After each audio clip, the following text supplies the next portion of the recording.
Gigabyte H81 মাদারবোর্ডের সমস্যা ছিল, পাওয়ার আসে না এবং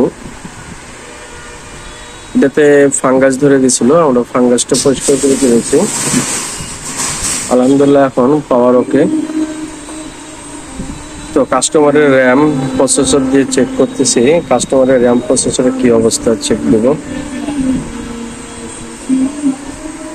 এটা তো অনেক ধরনের ফাঙ্গাস পড়েছিল।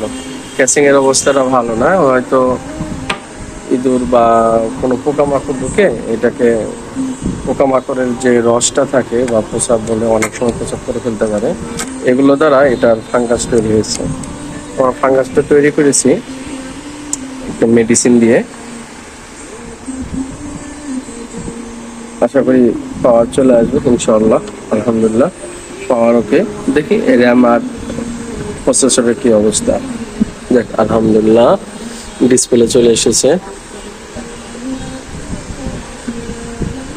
এখন আমরা ক্যাসিং এর ফিটে অ্যাসেম্বলি করে দেখবো কাস্টমারের পাওয়ার সাপ্লাই, তারপর হার্ড ডিস্ক, অন্যান্য ডিভাইসগুলো ঠিকঠাক আছে কিনা।